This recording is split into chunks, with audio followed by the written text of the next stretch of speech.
What's up everybody, Full Manga Alchemist here, and thank you again for clicking on another video. And this is my July reading log. I've read a couple really cool series this month, and I can't wait to dive in and tell you about them. So let's get to it.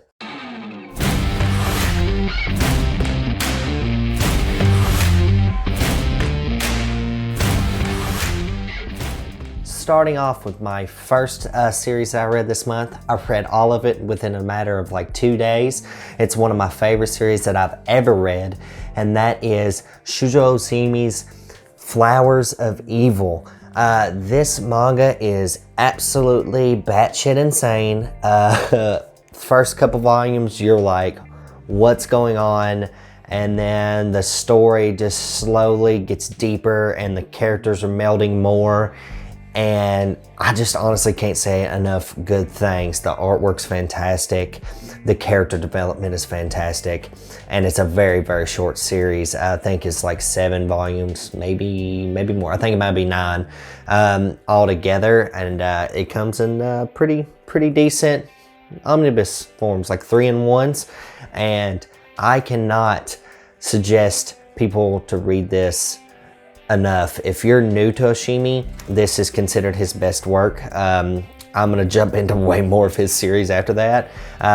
In the comments, tell me which one I should start with next. I'm gonna get Blood on the Tracks, but I'm also probably gonna get Happiness because vampires, fucking like vampires. So just tell me which one to get. And guys, if you haven't read The Flowers of Evil, pick this up. I'm gonna have a video coming out in a week or two that is a full in-depth dive on it, man, and I can't wait for you guys to jump into it. So moving on to the next one. Okay, so for my second series is another insane series, at least so far. I'm about halfway through it. It is from the legend, the god of horror, Junji Ito, and it's his adaptation of the book No Longer Human. As you can see, like I said, I'm halfway through it. This book's crazy. It follows the main character. I can't remember his name off the top of my head. I'm very professional, I know. But it follows him, and from what I've read so far, he seems to be a bit of a sociopath. Just emotions he has to fake. Being that he fakes emotions, he's a super good actor with it, and just women fall for him, and it's just about his life, starting from a very young child, and now he is at least where I am in the book. He's like 40 years old, and it's non-stop. And honestly, I've read a few other Junji Ito work, and his art in this one is so good. Like, I don't know, there's certain small scenes in this, because it's not entirely horror. It deals with the horrors of the mind more than anything.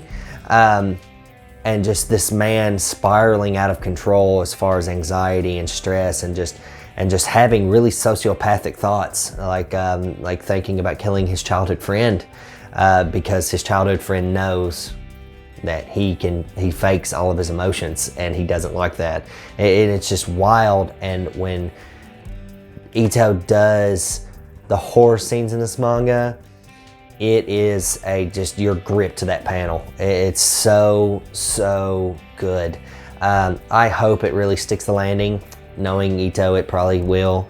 And it also is probably one of my favorite volumes I have. It's hardcover. It's got your leaflet, cover, so you got your alternate cover inside there. I cannot show any of the inside of this manga. Rife with nudity, so beware if you don't like that sort of thing. If you're like, boobs, I don't like that. Ito has a lot of it in here, but it's a super good book. I suggest if you like Ito, jump into it. You can't go wrong. And for the last series that I read this month is a brand new series put out by Dempa, and that is Heavenly Delusion. I got this recommendation. It wasn't really, it was off of Zach from Uchu Shelf. He did a video on it. Go check him out. His content's awesome. And he said it was like Promised Neverland mixed with, I can't remember what else it was, but I know it caught Promised Neverland, and with that ending, I was like, man, I kind of want that. And he wasn't lying. Heavenly Delusion follows, you start out in this Promised Neverland type orphanage, except it's ran by robots. And kids seem to have certain like super powerful abilities. Like some kids are like almost clairvoyant, some kids are very like agile, and it's kind of out there. And then it follows other main characters out in the wild. This is a cool first volume. I hope it keeps up. I hope it keeps pushing. And I'm definitely going to do a monthly manga spotlight of it in the month of August. And I can't wait for you guys to jump into this one. It's going to be a super, super cool read and journey to get along. And this chick who says she's a guy,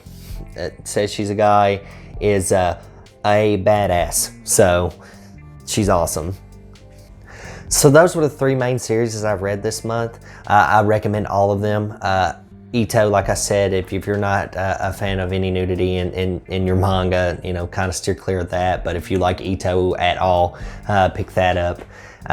But I really appreciate everyone stopping by. I have a schedule of videos, including my monthly manga spotlight on Heavenly Delusion that's going to come out. I have a Flowers of Evil video that's going to come out soon, as well as, you know, my August manga haul very early in the month because my birthday was the 3rd. So, or is the 3rd.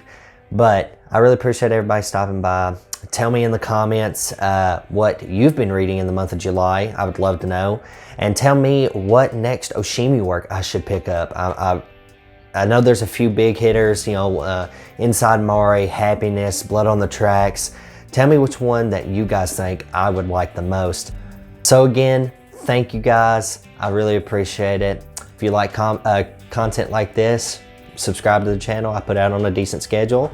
And keep reading manga and be good to each other. See you guys.